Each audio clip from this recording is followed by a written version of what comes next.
Shalom. దేవుని పరిశుద్ధ నామానికి మహిమ కలుగును గాక. మన ప్రభువును రక్షకుడైన యేసుక్రీస్తు యెహోవా మెస్సియా నామములో ఆత్మీయులైన మీ అందరికీ నా హృదయపూర్వక వందనాలు, ఉదయకాలపు శుభాలు తెలియజేస్తున్నాను. దేవాది దేవుడు తన ఉచితమైన కృపచేత గడిచిన దినమంతా మనందరినీ కాచి కాపాడి మరొక నూతన దినంలోనికి ప్రవేశపెట్టినందుకే దేవాతి దేవునికి కృతజ్ఞతాస్తుతులు చెల్లిస్తున్నాను. ప్రియులారా, ఈ వాక్యం వింటున్న మీరందరూ కూడా ఈ యొక్క వాక్యము యూట్యూబ్లో షేర్ చేయబడుతుంది కాబట్టి మీరందరూ కూడా ఈ యొక్క యూట్యూబ్ లింక్ని లైక్ చేయండి, షేర్ చేయండి. అనేక మంది ఈ వాక్యమును వింటకు మీ వంతుగా దీన్ని షేర్ చేసి దేవుని పనులు పాలి భాగస్థులై దేవుని యొక్క దీవెనలు పొందుకోవాలని మిమ్మల్ని అందరినీ ప్రేమతో కోరుతున్నాను. దానియేలు గ్రంథము 7వ అధ్యాయము 14వ వచనంలో ఈ విధంగా వ్రాయబడి ఉంది: సకల జనులను, రాష్ట్రములను, ఆయా భాషలు మాట్లాడువారును ఆయనను సేవించినట్లు ప్రభుత్వమును, మహిమయు, ఆధిపత్యమును ఆయనకి ఇవ్వబడెను. ఆయన ప్రభుత్వము శాశ్వతమైనది, అది ఎన్నటికి తొలగిపోదు. ఆయన ప్రభుత్వము శాశ్వతమైనది, అది ఎన్నటికి తొలగిపోదు. ఆయన రాజ్యము ఎప్పుడునూ లయం కాదు. ఇక్కడ ప్రభుత్వం అంటే మనకి తెలుసు కదండి, అధికారము. ఎవరైతే ప్రభుత్వంలో ఉన్నారో వాళ్ళ అధికారం చెలాయిస్తారు, పెత్తనము అన్నీ కూడా. వాళ్ళు ఏం చెప్తే అదే శాసనం, ఏం చెప్తే అదే జరుగుతుంది. ఇక్కడ కూడా సకల జనులను, రాష్ట్రములను, ఆయా భాషలు మాట్లాడువారును ఆయనను సేవించినట్లు ప్రభుత్వమును, మహిమయు, ఆధిపత్యమును ఆయనకి ఇవ్వండి. ఏంటండి, ఆయనను సేవించాలి మనం అందరం కూడా. ఇక్కడ ఆ దేశం వారు, ఈ దేశం వారు, ఆ జాతి వారు, ఈ జాతి వారు, లేకపోతే ఆ భాష, ఈ భాష అని ఏమీ లేదు.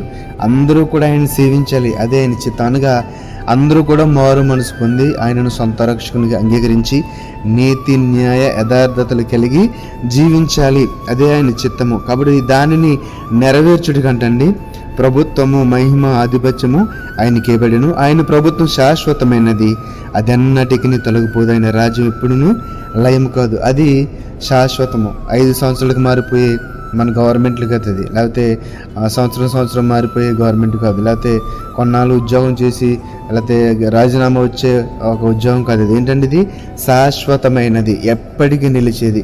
ఎప్పటికీ ఆయనే మహారాజు, ఎప్పటికీ ఆయనదే ఆధిపత్యం, ఎప్పటికీ ఆయనదే అధికారము. కాబట్టి ఆయన రాజ్యం ఎప్పుడునూ లయము కాదు. మరి దానికి ఎవరు అర్హులు చూస్తే కనుక దానియేలు గ్రంథము 7వ అధ్యాయం 18వ వచనంలో, అయితే మహోన్నతిని పరిశుద్ధులే రాజ్యాధికారం నొందుదురు, వారు యుగయుగములు, యుగాంతముల వరకు రాజ్యమేలుదురు. ఎవరండి? మహోన్నతిని పరిశుద్ధులే.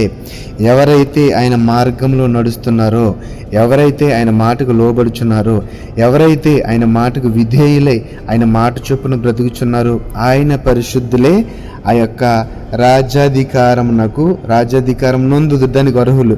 వారు యుగయుగములు, యుగాంతముల వరకు రాజ్యం మేలుదురనే మాటను ఇక్కడ చూస్తున్నైతే, మరి దేవుడు తన యొక్క ప్రభుత్వము, మహిమ, ఆధిపత్యం ఇవన్నీ కూడా తండ్రి దగ్గర ఉన్నాయి. వాటికి అర్హత సాధించాలంటే ఆయన పరిశుద్ధుడు గనుక మనము కూడా పరిశుద్ధులుగా జీవించాలి. ఇక్కడ అదే దేవుని వాక్యం సెలవిస్తుంది. అయితే మహోన్నతిని పరిశుద్ధులే రాజ్యాధికారము నొందుదురు.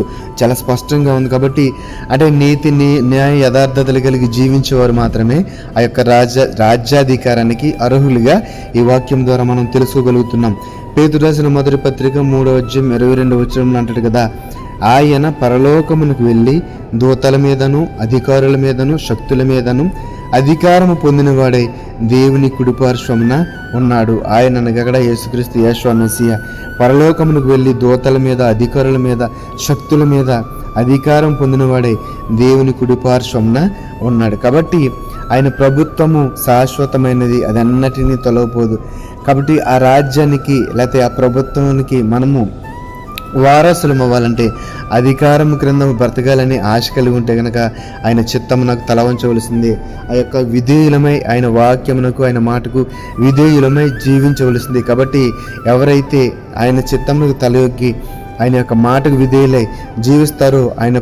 ఆ యొక్క శాశ్వతమైన ప్రభుత్వం క్రింద, ఆ యొక్క శాశ్వతమైన అధికారం క్రింద బ్రతుకుచు ఆ యొక్క నిత్య జీవనకి అర్హులవుతారు. కాబట్టి అట్టి కృపను మనం అందరం కూడా పొందుకుందాం. ఆయన మాటకు లోబడదాం, నిత్య జీవనకు వారసులు అవుదాం.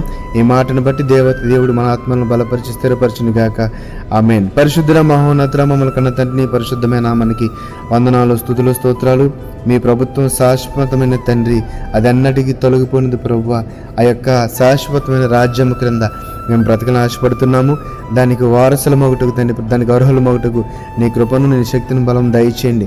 నీతి, న్యాయ, యథార్థతలు కలిగి జీవించుటకు, నీ చిత్తము చొప్పున బ్రతుకుటకు, నీ మాటకు లోబడుటకు మాకు నేర్పించమని, ఈ వాక్యం ద్వారా మా ఆత్మను బలపరచమని, వాక్యం నా బిడ్డలు ఎవరైతే ఇంకా సందేహములతో ఉన్నారో వారి సందేహములు తీర్చి నాయన నీ యొక్క రక్షణలో వచ్చి కృపను దయచేయమని, ఇంకో గాయపడిన బిడ్డలు, అనారోగ్యంతో ఉన్న బిడ్డలను స్వస్థపరిచి నీ కృపలో భద్రపరచమని నజరేయుడైన యేషువ మెస్సీయ నామములో ప్రార్థన అడిగి వేడుకొనుచున్నాము తండ్రి.